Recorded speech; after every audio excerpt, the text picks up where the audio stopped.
Welcome back to As Thom Tells It. We got an exciting guest tonight, Cate Steele. Cate Steele, and she's got something to tell us that if you remember it from your past, you'll like this show.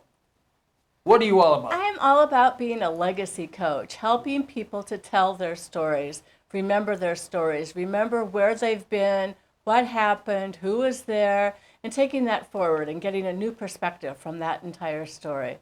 So how does the legacy help someone? A legacy helps you recount your past, and it's good for you because you can not only see it from your vantage point, how it felt, what you thought, but you can hear from other people's vantage points. And what happens is that you get a little bit removed from it and you can grow from it. So if you had a traumatic experience when you were little, then maybe it's not so traumatic because you realize you weren't really alone when you suffered through that experience. Other people were there with you. They helped you. They supported you. They wanted you to be well. And that's what happens when you share your story. How did you think about all this? How did you come up with this? Well, it's interesting. I'm so glad you asked that question, Tom. I'm from a family of 9. I had 6 older brothers and a younger brother and 1 older sister, 9 kids in the family. My mom was, yeah, right, that face. My mom was 37 years old when she became a widow. So here she is, this 37-year-old woman with 9 kids. The youngest was 2 months old, I was a year old, and then everybody just like stair steps all the way up. My little brother and I were actually Irish twins, less than a year apart. So I was born in northern Minnesota, where my father was born, and 5 of my siblings were born there too. She thought, this winter is too long, too harsh, I'm moving to Omaha. She left northern Minnesota, drove 500 miles south, and there we landed. She had her 2 brothers, she had college roommates, she had friends, she had lived in Omaha, she had gone to school there. That's where we grew up. So a couple of things. I was the kid that didn't have a dad. I was the widow's kid, right? And I was the kid who had all those boys in my family and just 1 sister.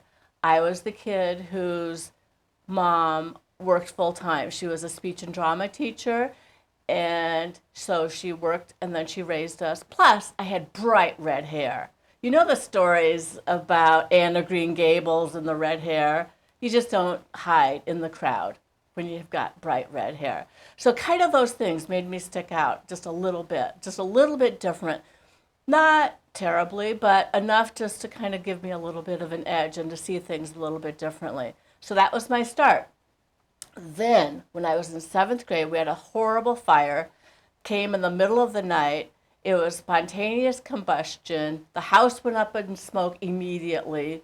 2 of my brothers and my mom and I came down the front walkway and walked outside, inhaling smoke in our lungs, coughing, hardly able to breathe, screaming for help. And our neighbors, I saw the lights go on, and they called the fire department. And the fire department came, and 3 of my brothers lived had their bedrooms up on the top floor of our house. 2 of them escaped. My brother John did not make it out of the house. So that was another thing that was pretty significant in my life experience. It wasn't until I was in my 30s that I wrote a story about it and kind of talked about it. Because remember, back in those days, when I was a kid, did we have grief counselors? No. Did we have social workers? Did we have psychologists in the schools helping us kind of process some of these things? Shut up and get over it. Exactly. Yeah, exactly. Deal with it, right? Yeah. And why are you unhappy? My mom, after my brother died, got sick herself. She became very physically ill. Of course, you lose your kid, you lose your house. Husband, everything. Yeah. So I learned a couple of things from that. My mom went into the hospital. She had a sensitive stomach anyway, so her ulcer flares up. And so she's in the hospital getting treated for that. I kind of escape. I go and live with my friends, and there's a really nice big family. In that family, I thought it was, oh my gosh, if I could have a family like this. Instead of 7 boys, it was 6 girls. So I was one of the mix of all these girls in this nice family and did a lot of cooking and hanging out and that kind of thing. So kind of got a different perspective from that. Interestingly enough, though, last year was my 50th reunion from elementary school reunion, walked back. The first thing people said to me was, you had that fire. How did that fire start? And I realized at that moment that fire not only impacted me, but everybody else in my class. That Christmas, it was 9 days before Christmas, it was December 16th, that Christmas, everything came to us from anonymous benefactors. You learn to value what your family can't do in those situations and what friends and neighbors will do for you. We were just so lucky to receive so much physical things, but also the healing part of it, the emotional part of it. That took years. That took years for all of us to kind And of. I'm sure each handled it a little different. Of course. Yeah. Yeah. Because my two brothers that were upstairs and they shared the bedroom with my brother John, who got trapped in the smoke and inhalation and couldn't get out. John didn't want to break the window. And I didn't even hear this story until a year or so ago. Wow. And we don't even share some of these stories. You know, these stories are powerful and impactful. My feeling is that we heal. We heal each other. We heal our hearts. We heal each other by sharing those stories, by talking about them and understanding the pain and the sorrow, but also the joy. One of my favorite memories is after the fire, we were in somebody else's house. We rented a house a couple of blocks away from our family home, and we're washing dishes, singing. People came over to talk to us and say, Wow. "How are you?" And we're, you know, of course our hearts are broken, but you still have to live. You still have to put your socks and shoes on and get out the door. But we were singing while we were cleaning up the mess, kind of thing. Interesting A experience. lot of adversity. Oh my God. A lot of adversity, right. So you want to connect with other people. Absolutely. It's all about connecting. And everybody has their stories. Everybody has amazing stories. And just the little stories, like the first time you maybe ordered an ice cream cone at the counter, or, you know, sometimes they're small, but for you, they're significant. And for how that teacher treated you and how that teacher maybe scared you in elementary school, but also just being appreciative of the gifts that our teachers gave So us. could you say this is a form of therapy? It totally is. Absolutely. Writing is therapy. Creativity heals. I believe that if you're out there acting, playing, drawing, painting, gardening, whatever your hobbies are, those things heal your heart. They help you to So feel this better. is for anybody. Absolutely. I have two niches, basically, Tom. I go into businesses and I'll knock on the business door and I'll say, "Hey, would you like me to write up a story about you? How's business going?" So interesting when you talk to little small businesses. Entrepreneurs have the best hearts and the best brains, and the energy is amazing. So talking to them, like, why do you do what you do? And then they'll tell you. The other day I was interviewing a woman who has a floral shop in East Lyme, where I live. Her floral shop, how she got into flowers, why flowers are so meaningful, how constructing bouquets of flowers are different now than they were like for the 70s, 80s, and 90s. The bouquets are different, the people are different. How we do that is completely personal. And we have to get those stories out there. It promotes her business.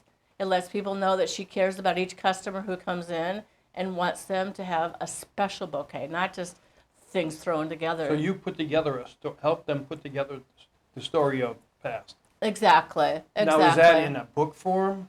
Is it? It is. It Oh, is. wow. It's what I'm doing is I'm helping them to create it, and what I'm trying to do right now, and what I'm in the process of doing right now, is getting entrepreneurs in my town and creating a legacy for my town where I live and the entrepreneurs of our town. Oh, And yeah, those businesses. And then I've done it for personal stories. The interesting thing that happens is I had a friend whose mother lived to be 97, I believe. She loved to paint. Every single day she painted. One of her kids said, you're not really an artist, you're just a hobby artist." So she said, "My painting's no good." Her painting was actually beautiful. She would take things like your vase over there and paint beautiful flowers on it. And she loved it. That's what she did every single day. She lived to be 97 years old. How admirable is that? And she loved her painting. She would give these to anybody who would say, Wow. give her a compliment kind of thing. Well, what I did was, she was really a big fan of Donna Dewberry, who's on the internet, and she teaches these classes for how to paint. So she got all these books. She learned how to do it, self-taught, and created these beautiful floral arrangements with latex paints, and then put them on, and felt like she had accomplished something each and every day by how she did it. Now her legacy, I wrote up a story with her. Her legacy was so important because she got this that I had written up for her, gave it to her, And she called everybody up that day, the day that I gave that to her. It was such an important, impactful thing. She said, Donna Dewberry says I'm an artist. Donna Dewberry was the artist that she had taken these classes from. I was able to contact her and Oh, connect that's nice. the two. Yeah, That's cool. yeah. It kind of changes your heart. Another story that I love to tell is about my mother. When my mother was a widow with all these kids raising us, taught from the time for 30 years. The time my little brother went to started kindergarten, she taught speech and drama at elementary schools, high schools, at the college level. Taught. When she was 92 years old, she said to me, "I didn't make a difference in my life." I know. My jaw dropped. Really, Ma? You think that? She said, "I didn't really do much." All of us went to college, except for my brother John, who died in the fire. All of us went to college. One of my brothers is a lawyer, did immigration law in Texas. I became a speech pathologist. My other brother is a teacher. We all are upstanding citizens making nice contributions to our communities wherever we lived. And I said, "Why do you say that?" She said, "It's just how I feel." So in response to that, for her 92nd birthday, I sent out a little form, for lack of a better word. How do you know my mom? What memories do you have cool. of her? How did you meet her? What funny thing happened? What wishes do you have for her future? You know, she only lived 3 more years after that, so the future was short. But she got that book, and she was so moved, touched, completely heart filled with joy, and it just filled the void that perhaps was there. But the interesting thing for me was I thought I was just doing this for her. After she died, my brother gave it back to me, and he said, "I think you should probably have this. You did a lot of work on it." And I said, "Oh, thank you. That's really nice," because it was in all of her things. And I was able to read it and refer to it and have it help to heal me when I was missing my mom, like when her birthday would come around, or maybe my birthday. I'd be like, "Oh, just I'd have a picture of her with her friend and what they had to say about her." And nice memories. Exactly. It's amazing while one little thing, like you said, one statement can stick with somebody. Exactly. But it does. Exactly. I don't want to sidetrack, but we all have demons. Of course. And I think this would really help people because you distort the picture year after year. And when you go back and look at it like some of my war buddies, "Oh, it wasn't as bad as I thought." No, your mind changes things. But it's, for some people, they live in the past. Exactly. That's the sad part. Exactly. Let it go. Let Exactly. it go. Or move on. Well, I think it's good to talk about it. Like some people, like my brother was in Vietnam and he went to Turkey, never talked about it, never heard anything about it. I don't know.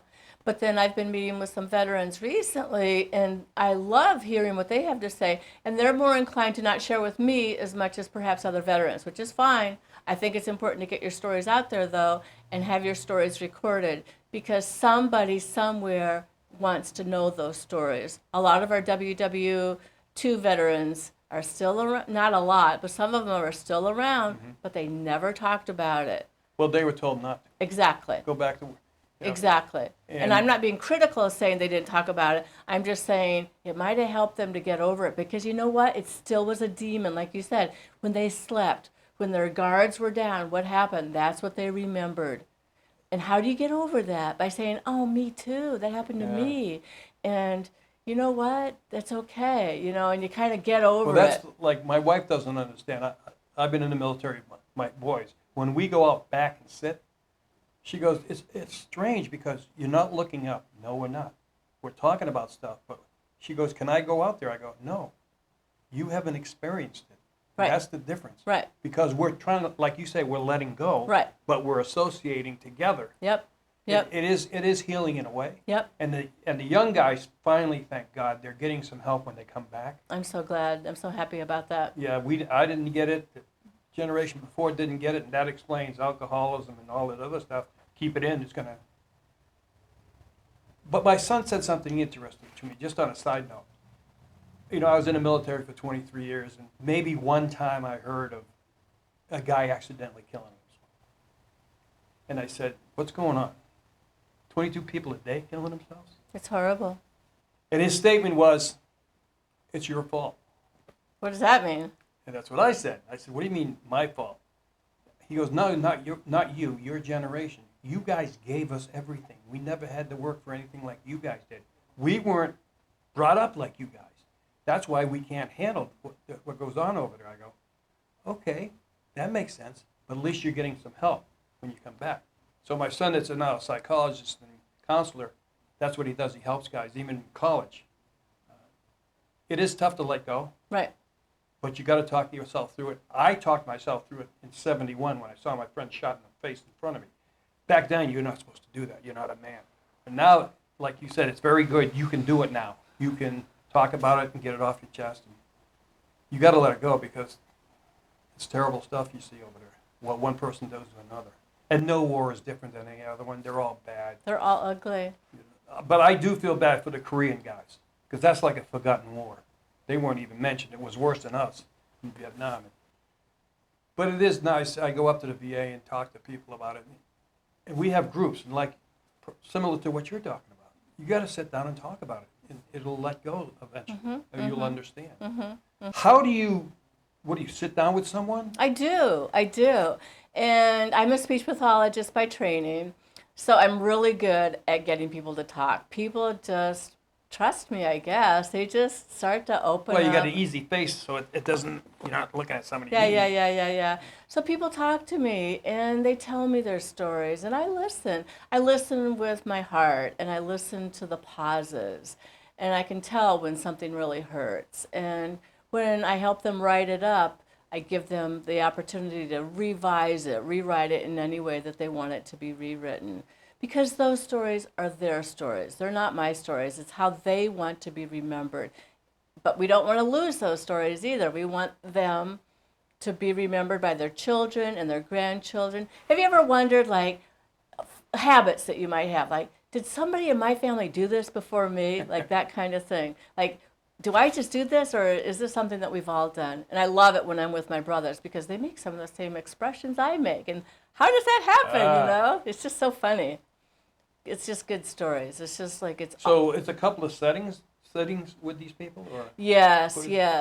Right now I'm getting into a kind of a family who is a big family in East Lyme and doing a lot with them. And they've got stories. What is the tallest building in the world? And in Kuala Lumpur, right, where it's a twin tower kind of thing. And I don't know, over like 200 stories. My new friend has so many stories, and one of the stories that he was telling me the other day is just hilarious. Well, it's funny. You can laugh about it now, but at the time, I'm sure he went home with tears in his eyes. He was a little boy, and the teacher said, write your name on the board. Well, his name happened to be 11 letters long. So it's Eleftherius, I believe, right? So they nicknamed him Terry. So here he is, a little tiny guy, writing his name up on the board. And the teacher's like, that's not right, and erases it. Start over, do it right. You know, teachers were They drilled us. A little bit harsher, I think, in those days than how the teachers might be now. So maybe she wrote a model for him, and then he had something that he could copy. Here he is, 75 years later maybe. He says he runs into people and they still remember that. They still remember him trying to write his name. And then the teacher said, well, if you can't write your name, then you go home and you learn how to do it. Write it 100 times tonight. So that was his homework assignment. His family spoke Greek in the house. The mom and dad wanted him to be able to be fluent in their native language. And so he didn't speak English and didn't learn to read and write right away. So we didn't have all of those support services. So did you do his story? I'm working on it. Oh, okay. Yeah. Kuala Lumpur, remember? It's like these towers. That's a good title.